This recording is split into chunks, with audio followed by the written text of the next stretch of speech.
Silerto. I'm one of the head cocktail creators here at the West End Bistro at the Ritz-Carlton, Washington, D.C. Today I'm going to take you through a little bit of a journey for our fall cocktail list. We're going to actually go over one of our cocktails, tell you a little bit of the history about it, and do a little demonstration. Hopefully you'll want to come in and check it out. I'm a real big fan of taking old school cocktails, classic cocktails, and sort of just reinventing them a little bit. This cocktail was called the Ward 8, one of the Prohibition style era cocktails. Back in those days, people really had to find ways to make spirits. During Prohibition, obviously, they would make bathtub gin and toilet rye whiskey. But obviously it wasn't great, so they came up with cocktails that would mask all those imperfections, usually in the form of fruit juices, sugars, whatever they could do to kind of distract you from that horrible palate. So the Ward 8 was basically a rye whiskey cocktail with just some orange juice and sugar. Our update to this is we're going to actually play around with the sweetener a little bit and add a little more acid. So we're going to definitely use a much better rye whiskey than they did back in those days. We're using a little Knob Creek.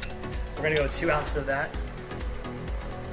Real big fan of a boozy cocktail, so I want to make sure you're getting your money's worth. For the sweetener, instead of using sugar so much, we actually made a bit of a rosewater grenadine. Most people think of grenadine as interchangeable with maraschino cherry juice, but it really isn't. It's actually made from pomegranate. So our version has pomegranate juice, some brown sugar, a ton of molasses for sweetener, and then a lot of rosewater as well for just that kind of extra floral nose and taste quality. So we use about 1/2 ounce of that. Still going to use that orange juice. It's still going to be a big part of this cocktail. So 1 ounce of orange juice. And then we still do need a little bit of that lemon juice just to kind of tie it all together, give it a little bit of extra acid. So I use just a little 1/2 ounce of fresh squeezed lemon juice. I'm going to add a little bit of ice for you. Gotta make sure it gets nice and cold. I know what you're thinking. This is in a shaker and I'm about to shake it. It seems blasphemous, I know. If I was really looking to highlight just the rye whiskey in, let's say, a Manhattan, I would totally be stirring this cocktail because I'd want to really feature all the different ingredients. This here actually muddles the ingredients together to create a whole different taste. That's why it's important. So we are going to shake this up.